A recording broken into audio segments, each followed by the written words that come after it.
Olá, boa noite.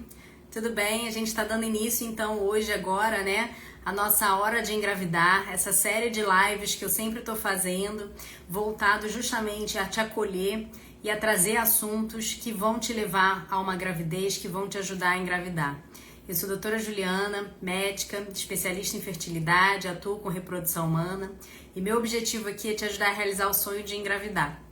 E hoje o tema da live é justamente sobre como a gente encarar, né, esse desafio da infertilidade.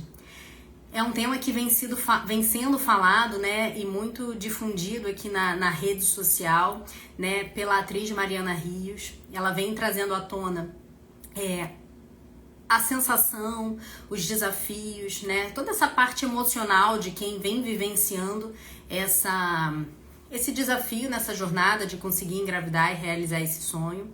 E eu quero abordar um pouquinho com vocês isso, a gente que sempre traz assuntos muito técnicos aqui, né? Eu acho que a gente precisa cada vez mais realmente abrir espaço para falar das nossas emoções, compartilhar, né, o que a gente vem vivenciando, as nossas experiências, porque a gente sempre aprende, né, com o outro, sempre aprende ouvindo, sempre aprende falando também. Então eu queria trazer um pouco desse assunto, tá?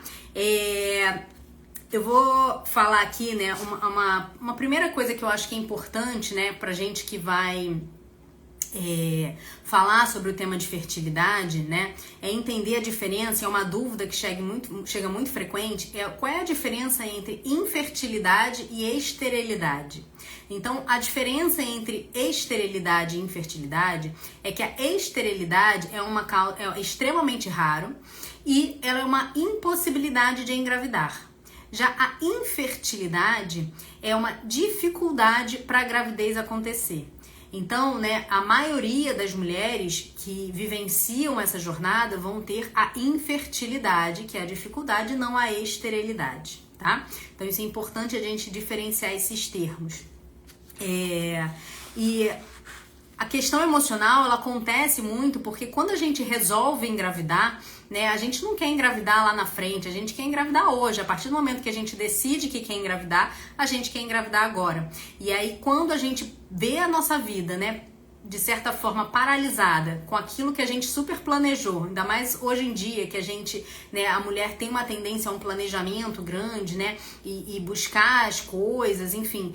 Quando a gente repara que a gente não conseguiu naquele momento, a gente abre o chão, né? Porque a gente culturalmente dito, é traçado aqui pra gente, né? Que a gente vai crescer, talvez vai casar, vai engravidar, enfim. E aí quando tudo não acontece da forma que a gente sonhou, da forma que a gente planejou, o chão se abre um pouco.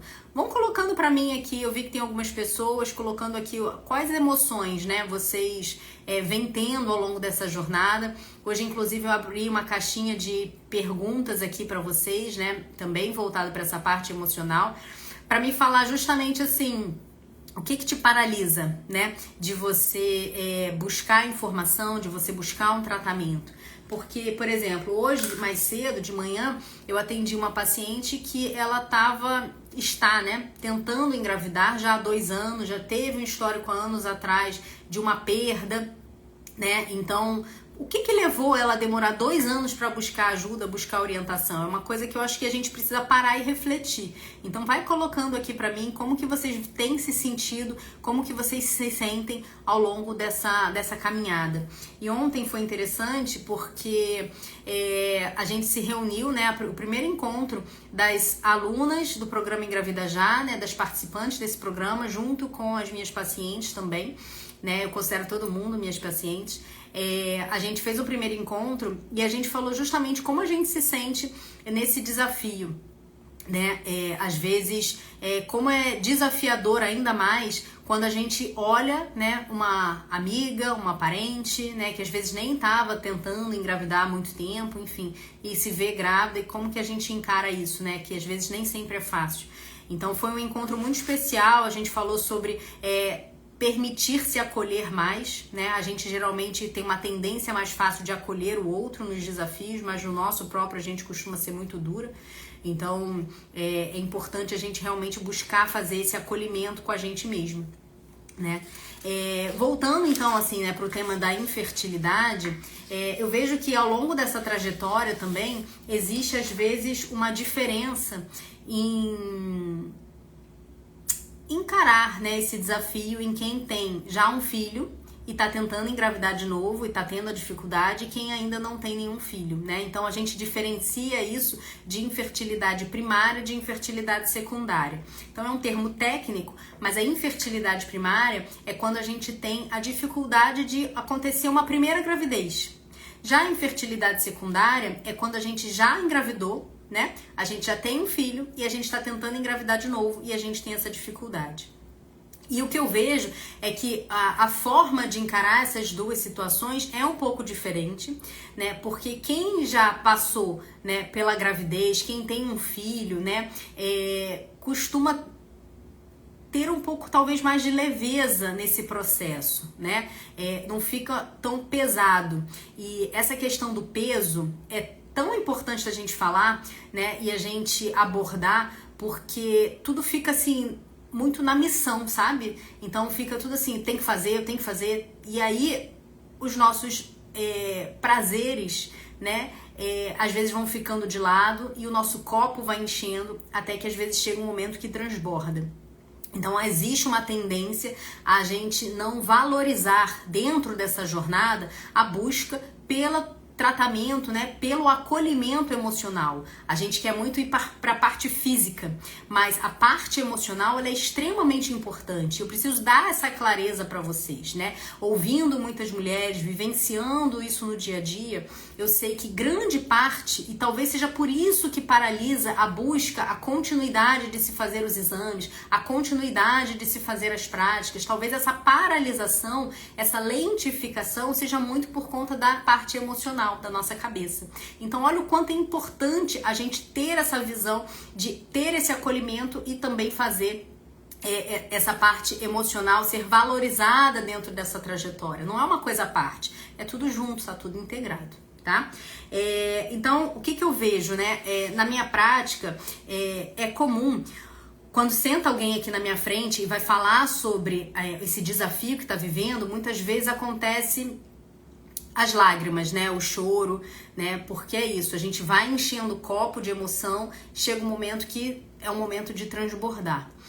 E o que acontece, né, em termos até numéricos e estatísticos, que 40%, olha só esse número, 40% das mulheres que vivenciam a infertilidade vão ter algum grau de ansiedade ou algum grau de depressão.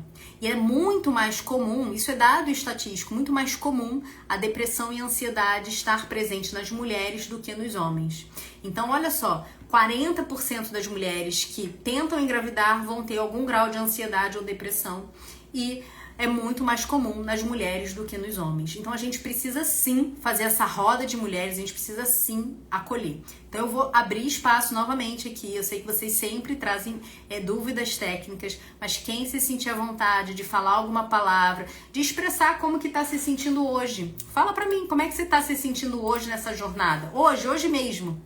Né, terça-feira, dia 29 de abril, como que você tá se sentindo? Coloca aqui pra mim, né? Foi um dia desafiador, foi um dia que sua cabeça ficou a mil, ou foi um dia que você se sentiu mais animada, né, para fazer as mudanças, para correr atrás, enfim. Ali colocou aqui, me sinto bem, que bom. Que bom.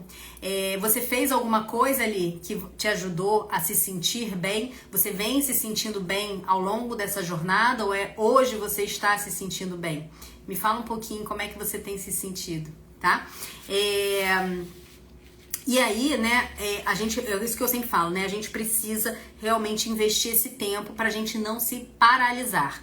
Porque se você parar pra pensar, olha só, a gente vai entrar em maio, né? O tempo passa assim, voando. E se a gente não dá continuidade em fazer aquele exame, né, em fazer a mudança do estilo de vida, o tempo passa.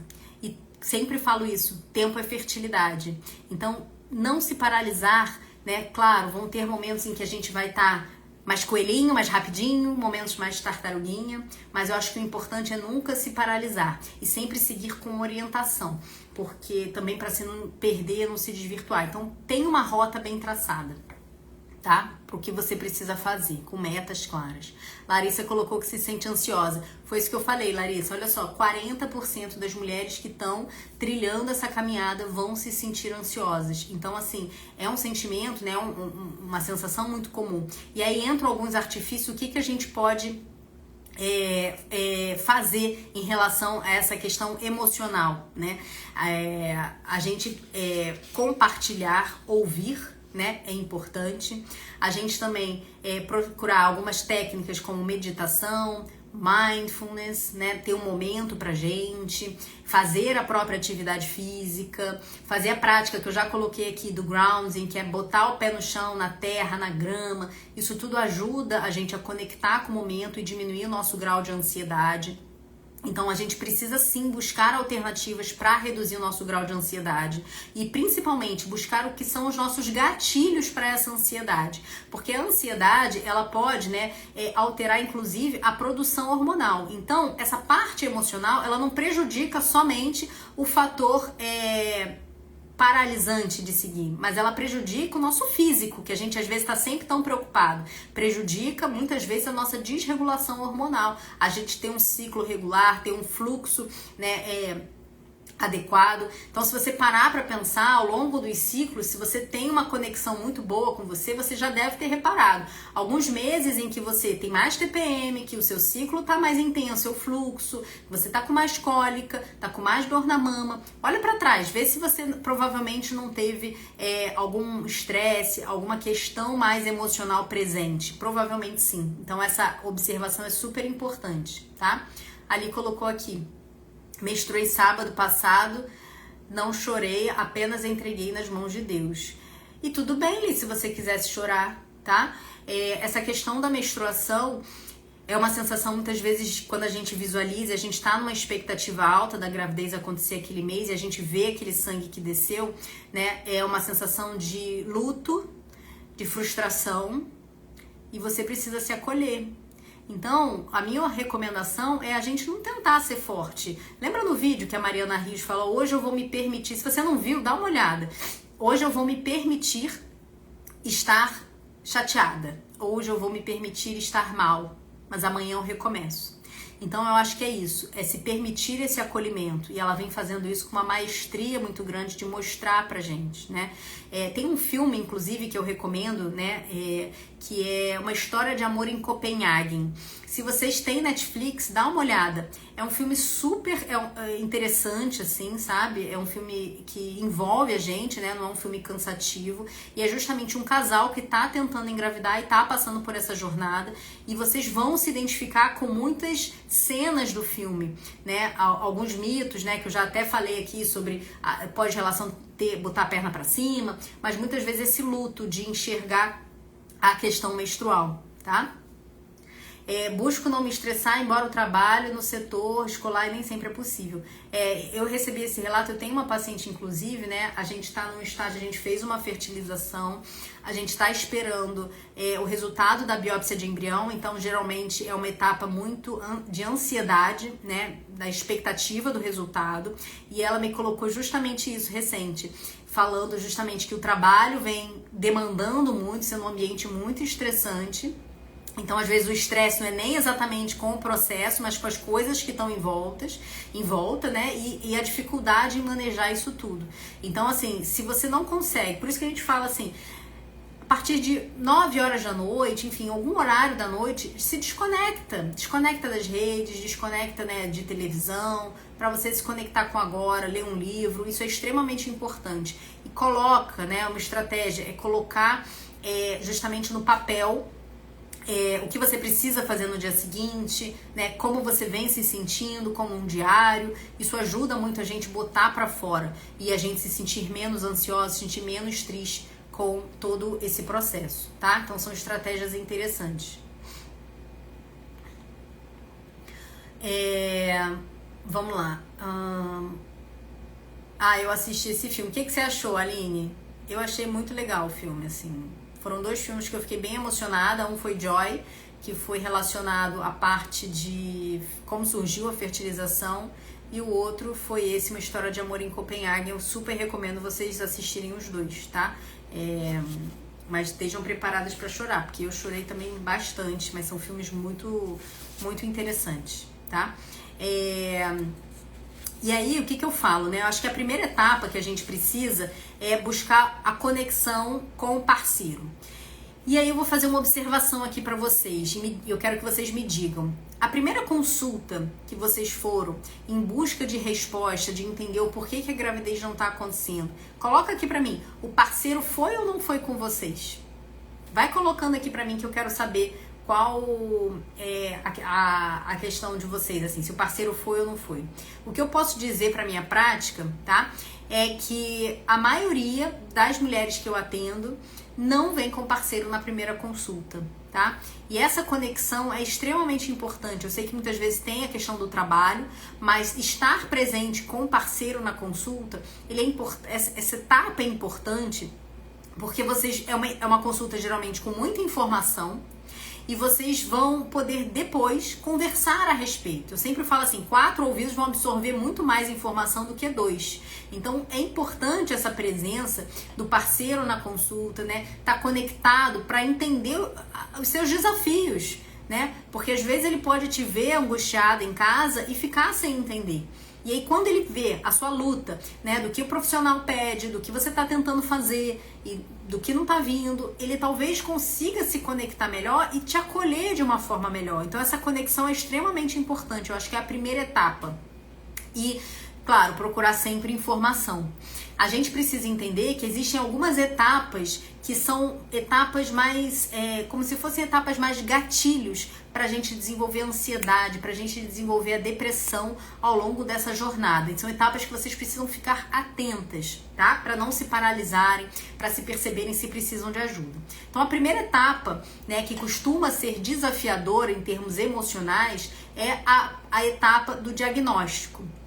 Então, quando você se percebe tendo um diagnóstico que sim, pode responder o porquê você está com a dificuldade de engravidar, costuma acontecer tanto no homem quanto na mulher uma sensação de impotência, uma sensação de frustração, né? E você ter uma rede de apoio vai te fazer sair mais rápido desse sentimento, né, de tristeza que é gerado quando a gente tem um diagnóstico. A segunda etapa, né, e que é importante, é quando a gente às vezes tem uma falta de apoio emocional. Então, o que acontece? O apoio social. Quando a gente tem uma cobrança familiar extrema, né, ou uma autocobrança de que a gente tinha que estar conseguindo, o parceiro às vezes pode cobrar, ou a gente vê alguém que já tem filhos e está conseguindo e a gente não está conseguindo. Então, isso é extremamente prejudicial para a nossa saúde emocional, tá? Então, você ter novamente, né, essa rede de apoio, né, quando você vai fazer os exames, quando você faz investimento financeiro, né? Hoje eu recebi também, a partir dessa caixinha que eu coloquei, o que te paralisa? E foi colocado para mim o investimento financeiro. Então, assim, como é muitas vezes difícil, a gente trabalha, né, e as coisas não tão fáceis hoje em dia, ter esse apoio, né, saber como se planejar é extremamente importante para a gente também não se paralisar nesse momento, né? De dificuldade de realizar os exames, realizar a ida aos especialistas, tudo isso, tá?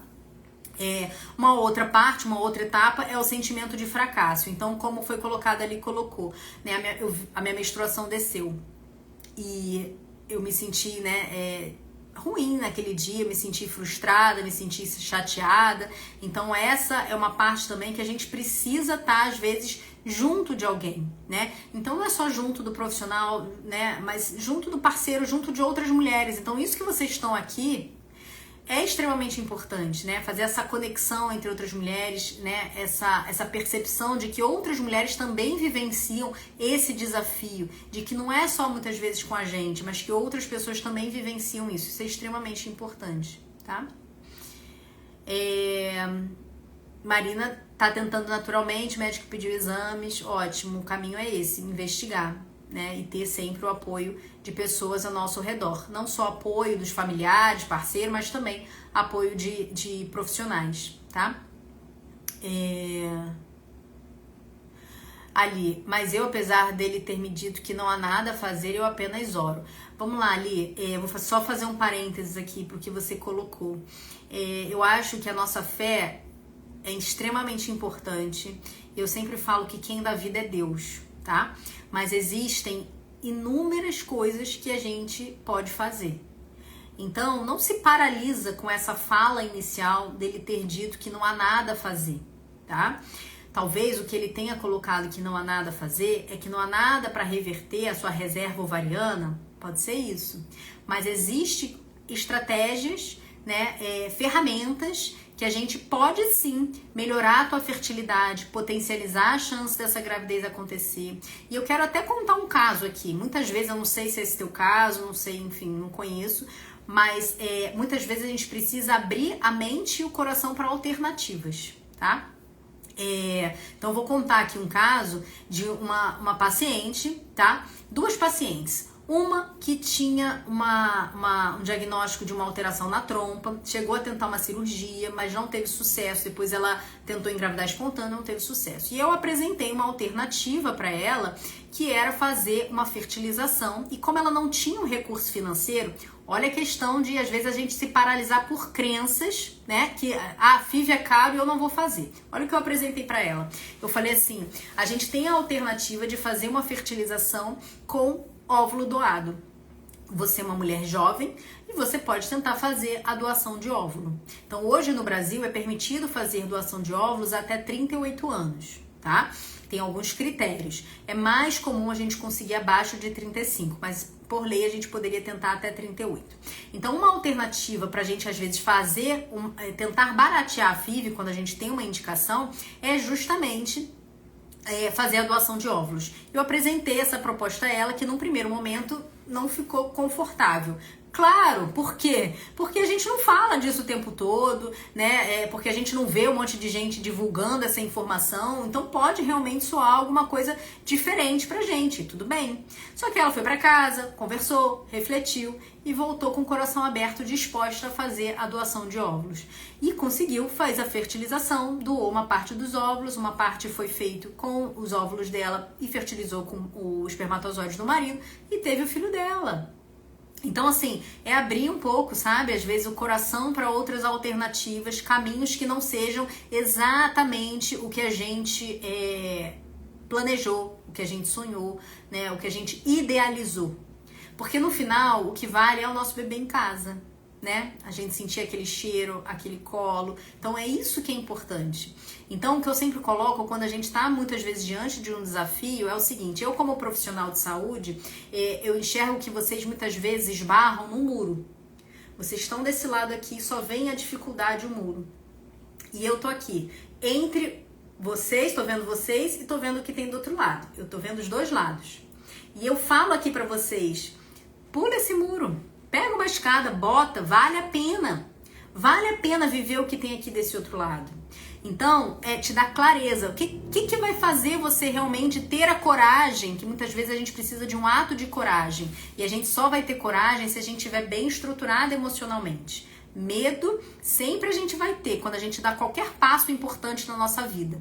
Mas a gente tem que ter a pitadinha de coragem. E aí o apoio emocional das pessoas que estão à nossa volta, o autoconhecimento, nosso preparo emocional é extremamente importante. Então, quando a gente se diante de um muro, procurar informação, ter apoio, porque às vezes tem uma escada diferente que você nem sabia que existia. E é só você pegar ela, colocar aqui que você vai passar para o outro lado, porque vale a pena.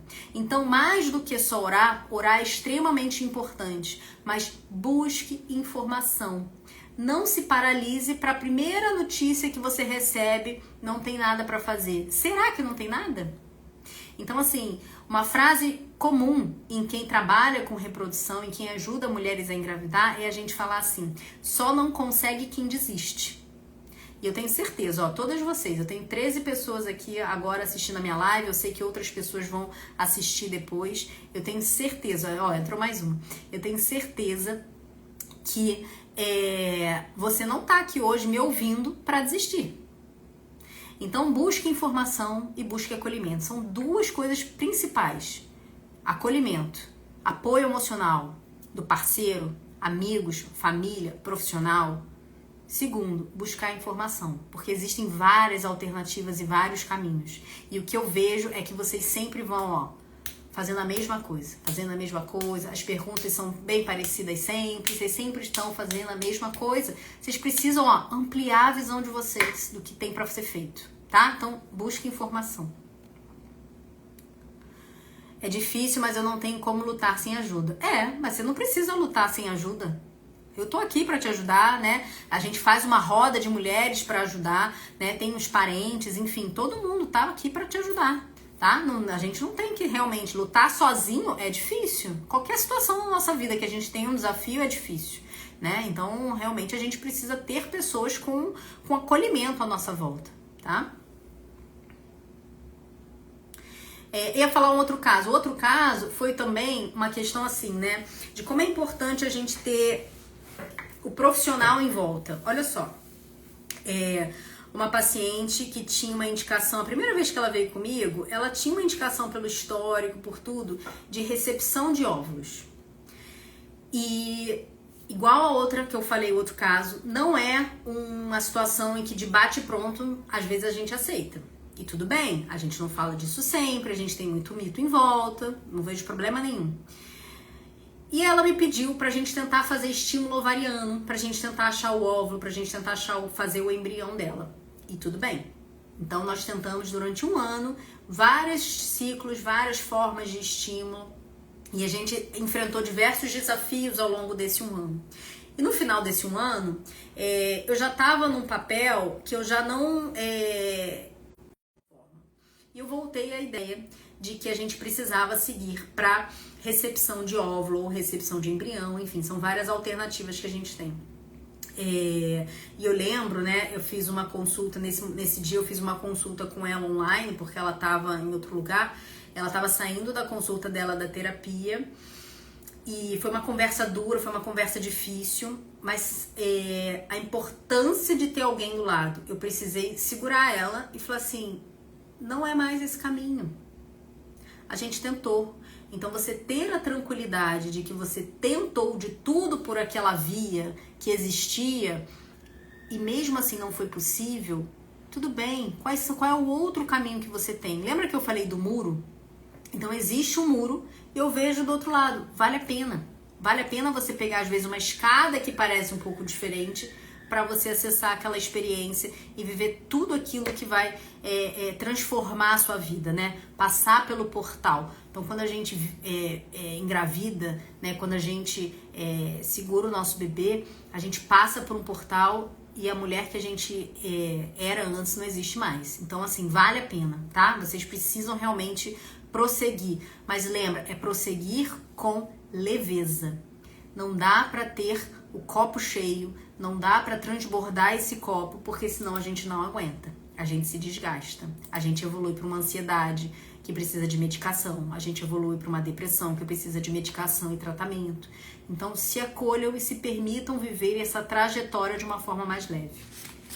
E aí, entrando numa quarta perspectiva, né, que eu tô falando aqui, das etapas que a gente vai ter o desafio, então, o diagnóstico e o tratamento, a falta de apoio social, sentimento de fracasso, a gente entra na etapa de perspectiva. Então, o que é isso? É sempre quando você tem uma ideia do que vai acontecer e você se frustra.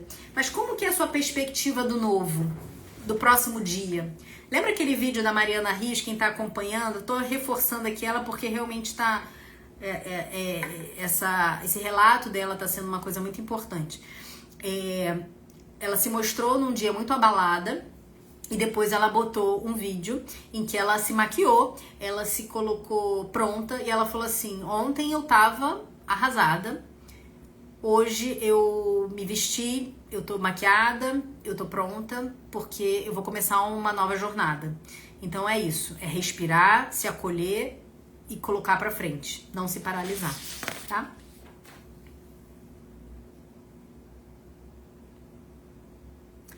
Olha, disse que tinha 4 óvulos e não engravida. A gente precisa de um óvulo e um espermatozoide, tá? Se eles se encontrarem, tem chance de a gravidez acontecer. Então, aprofunda a investigação, aprofunda o que ele te falou, tá? Não perde a esperança não, mas olha só, não perde a esperança, mas haja. Ação é importante, não é ficar só parada, tá? Importante agir. Só que, doutora, quando um médico especialista diz que não há na medicina nada que possa me ajudar, é frustrante. Ele trabalha com reprodução humana assistida? Ou ele é ginecologista geral? São coisas importantes para vocês verem também. Se quem está orientando vocês é um ginecologista geral ou um médico especialista em reprodução humana assistida.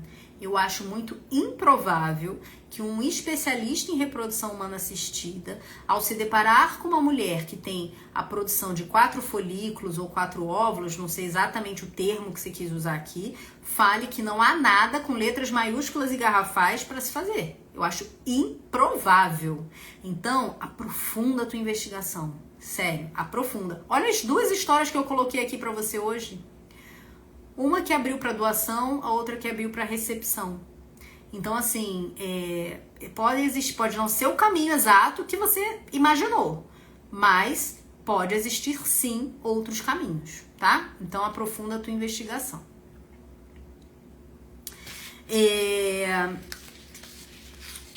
Deixa eu ver aqui o que mais vocês colocaram para mim. Vocês, segundo as pessoas que me indicaram, pode colocar aqui que eu vou tentando responder, tá? A gente vai batendo esse papo aqui, tá? Uma coisa que é interessante falar aqui, eu vejo vocês buscando muito sempre uma gravidez natural. E é importante a gente falar que a reprodução humana assistida, ela tem o objetivo de te dar clareza sobre o seu período fértil, sobre como você potencializa as chances de você engravidar naturalmente, mas ela também abre portas para possibilidades de tratamento. E tudo bem se você engravidar através de um tratamento, né? Quais são as 3 modalidades de tratamento dentro da reprodução assistida? Relação programada, inseminação intrauterina e fertilização in vitro. E aí dentro da fertilização existem alguns outros subgrupos, né? Que pode ser a doação, a recepção, pode ser a recepção de óvulo, de embrião, enfim, algumas questões. Mas assim, cada etapa, seja para uma gravidez natural, seja para um tratamento, pode ser que tenha um desafio. Então é importante você estar cercada de informação e de acolhimento, tá? Meu marido fez cirurgia de varicocele. Então, a probabilidade... de varicocele. Então, tem que ver como é que estão. Li, tem que aprofundar aqui a tua análise, tá? Porque, assim, por que teu óvulo não é bom, né? O marido fez cirurgia de varicocele. Precisa repetir o espermograma, ver se tá alterado, se não tá, enfim, tá? Os tratamentos são caros, doutora, FIV ou assistida. Os tratamentos podem ser mais com o custo da FIV, né? Que geralmente é o de maior complexidade, realmente de um custo mais elevado. E aí eu sempre reforço aqui, qual é a alternativa? 3 alternativas para a gente tentar baratear o tratamento da fertilização.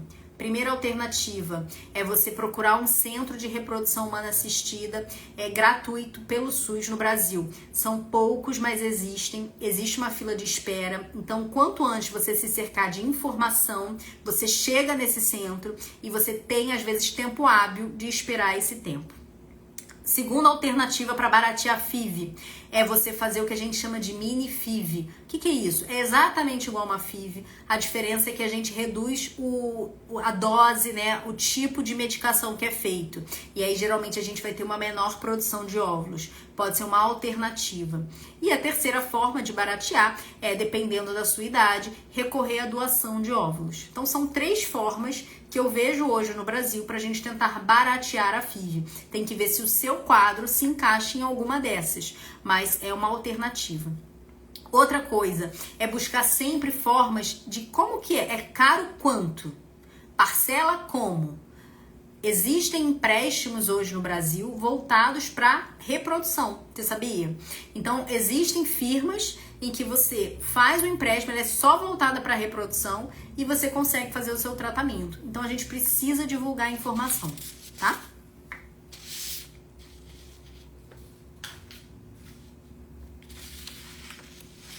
Então, vamos lá, gente. Eu vou encaminhar para para finalizar essa live da parte emocional, tá? Depois, se vocês quiserem, eu ainda respondo algumas dúvidas mais técnicas que eu sei que vocês pedem muito, tá?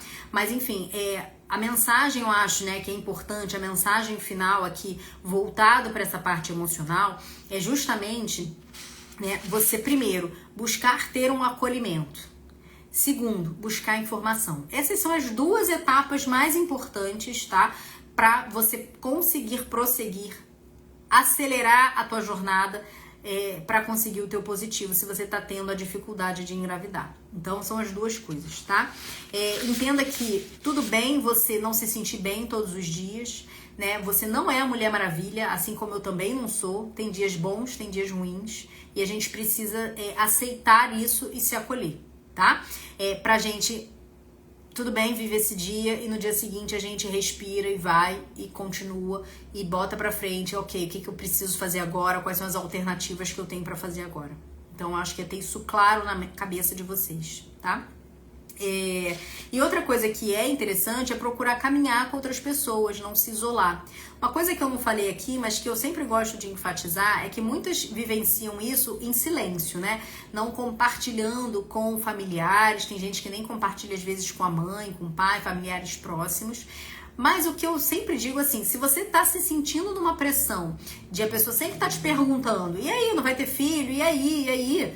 Né? Às vezes, você consegue dar um basta nisso, abrindo um pouco teu coração para aquela pessoa. Porque aí você vai falar que você tá nessa tentativa, que você não se sente bem conversando sobre aquilo e que você pede um respeito. Então, provavelmente essa pessoa vai parar de ficar te falando. Então, faz essa análise, se não às vezes é interessante você não viver tanto fechado e compartilhar. Muitas vezes você vai se privar de ter tanta cobrança em cima de você, tá? E sempre que eu falo, né, se você tiver a oportunidade de participar de grupos de mulheres vivendo a mesma trajetória. Como eu falei ontem, a gente teve esse primeiro encontro, a gente tem lá dentro do programa Engravida Já uma comunidade, né, que tem as mulheres que estão dentro do programa, tem as minhas pacientes. E ontem a gente teve o primeiro encontro com uma psicóloga, em que a gente abre a câmera, a gente fala abertamente, né, sobre um compartilhamento de histórias pra gente botar pra se refletir mesmo, né? E foi interessante que foi feita uma dinâmica e às vezes essa dinâmica faz a gente ter o desafio assim de parar e pensar, peraí, essa pergunta foi difícil. E aí a gente precisa olhar pra dentro para aí sim conseguir externalizar, entender um pouco mais. Então, ter esse apoio de outras mulheres, fazer uma roda de mulheres, você vai sair mais forte disso, tá? Então, busque isso, tá? E tá aqui hoje, eu acho que é extremamente importante. Vou colocar aqui, então, deixa eu ver aqui algumas perguntas que vocês colocaram, algumas coisas. Depois de 2 abortos e uma gravidez, com uma retirada de uma trompa, procurei uma GO, fiz uma bateria de exame, descobri uma SOP e a trombofilia. Agora estou no 2º mês tentando. Perfeito. Não me falou a sua idade, que é um fator importante, né? Mas como você tem uma trompa, talvez seja interessante monitorar o lado que você está ovulando, além dos suplementos, além de atividade física, né? Existe o ciclo das sementes, dos chás, que pode ajudar a regularizar seus hormônios. Então, é realmente expandir o que você está fazendo. Mas, ótimo.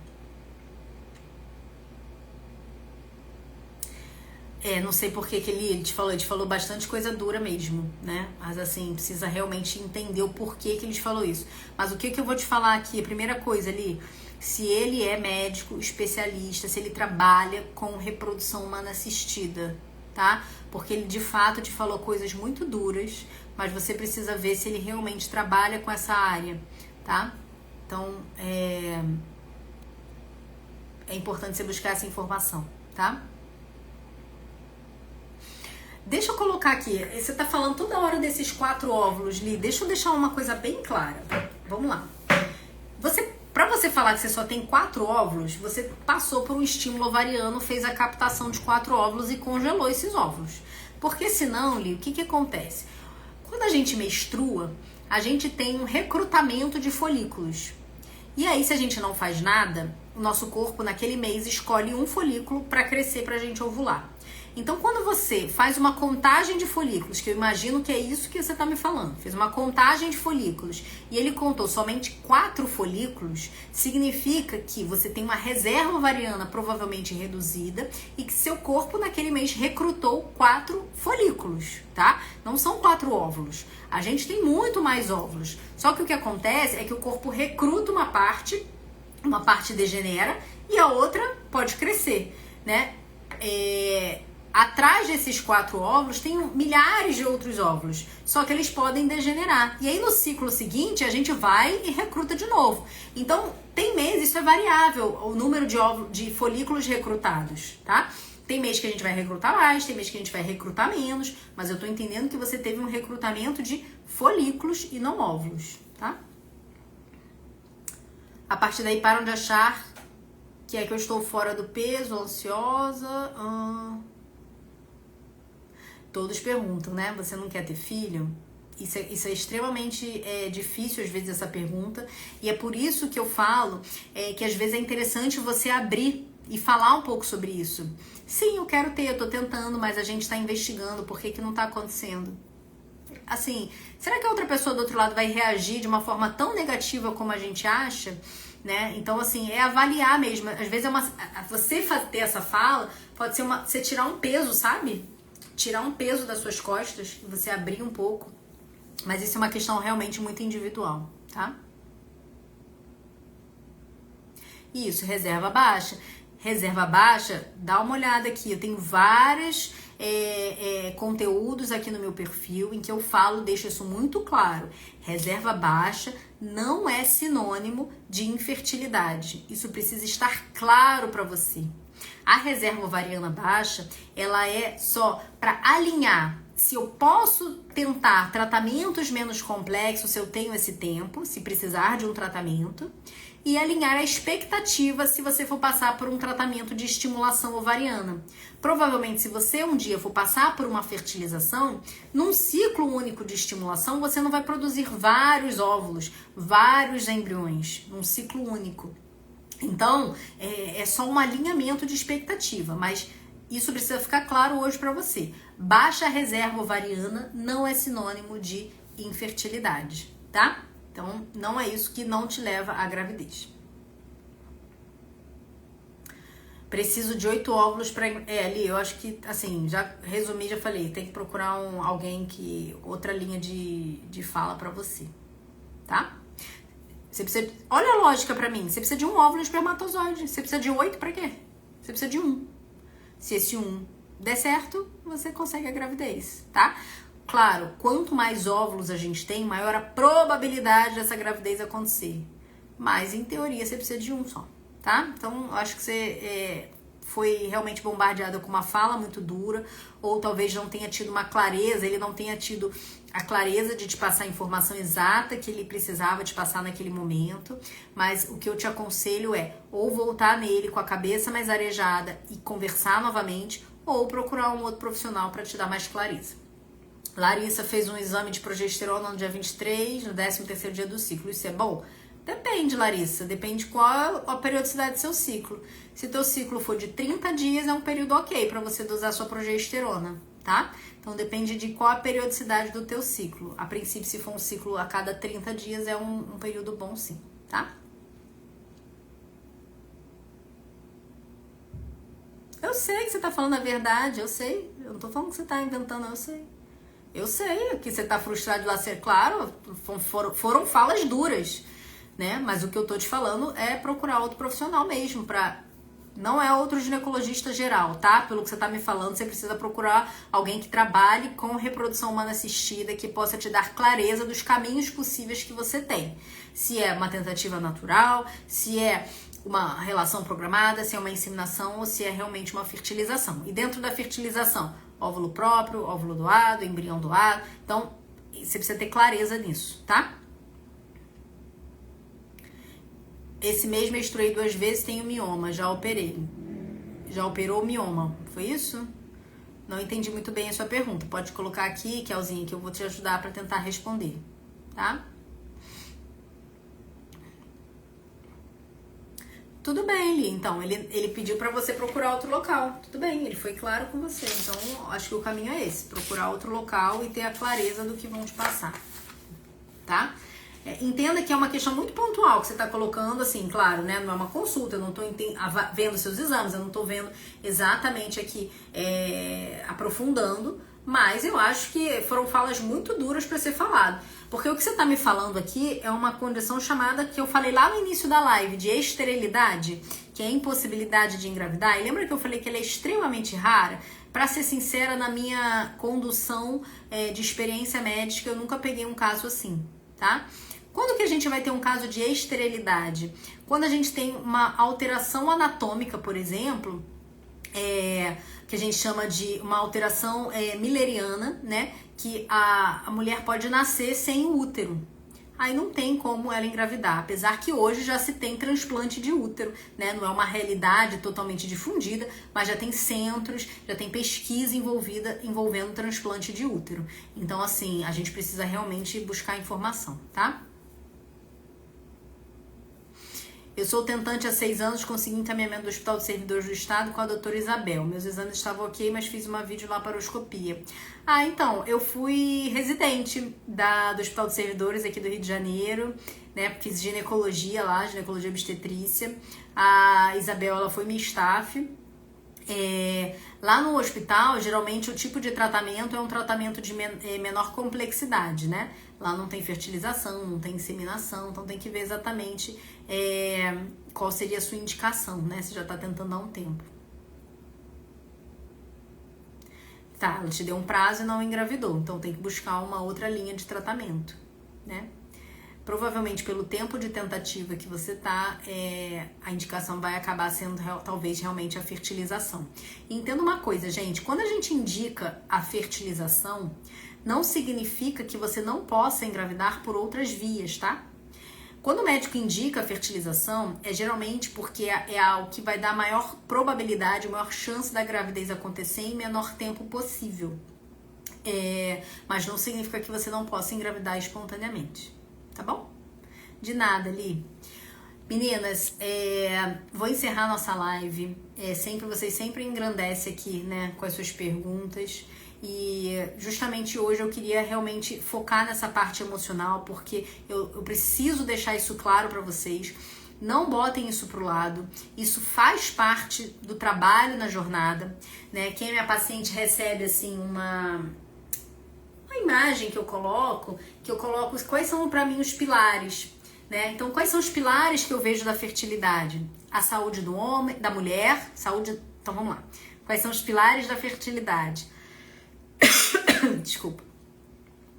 Os pilares da fertilidade, tá? Eu sempre deixo claro que é o seguinte. Então, o pilar 1 é saúde da mulher, em que eu vou ver a qualidade do óvulo, a saúde de uma forma geral, ovulação. Pilar 2, pilar do homem, em que a gente vai ver a saúde dele, vai ver a qualidade do espermatozoide, quantidade. Pilar 3, as trompas, que é onde o encontro do óvulo com o espermatozoide numa gravidez natural acontece. Pilar 4, a saúde uterina. A gente pesquisa se essa cavidade está própria para receber o embrião. Pilar 5, emocional. Então, olha só a importância desse pilar que a gente falou hoje. É um dos pilares da fertilidade. A parte emocional, ela super tem influência dentro dessa jornada. Então, não negligencie esse pilar, tá bom? Vamos fazer online, Li. Você tem a possibilidade da gente fazer online, tá? Eu atendo telemedicina, eu tenho paciente de Recife, eu tenho paciente de São Paulo, tenho uma paciente que era paciente aqui, hoje em dia mora em Portugal, atendo ela lá, né, online em Portugal, então existe essa possibilidade, online em curta distância, tá? Então, se você querendo, eu tô disponível pra gente conversar. Nunca tomei indutor de ovulação, será que aumentaria minhas chances? Depende, Ana. O indutor de ovulação, ele é muito efetivo para quem tem uma menstruação irregular, quem não consegue menstruar regularmente e quem tem uma baixa frequência sexual para ajudar na relação programada, tá? Mas pelo seu tempo de tentativa, né, 6 anos mais 1 ano, eu acho improvável que ele seja a solução, tá? Quanto mais tempo a gente tem, isso tem os trabalhos mostram, quanto mais tempo o casal tem de tentativa de gravidez, menor a probabilidade dessa gravidez acontecer espontaneamente, tá? Então tem algum fator aí que tá levando essa dificuldade, precisa ter clareza do que é esse fator. Menstruei 2 vezes esse mês. Precisa entender. Faz o ciclo das sementes, Kelzinha, tá? Se você tava lá no evento Jornada da Fertilidade, eu disponibilizei, se eu não me engano, o ciclo das sementes, ciclo dos chás, faz ele, que pode te ajudar a regularizar essa menstruação, tá bom? Meninas, boa noite. A gente vai se falando aqui, né, nos stories, né? Podem ir colocando as perguntas para mim, eu vou sempre respondendo com carinho, né? Seja nos posts, seja no direct, tá bom? Então, obrigada e a gente vai seguir sempre aqui com as nossas lives semanais. Beijo, boa noite. Tchau.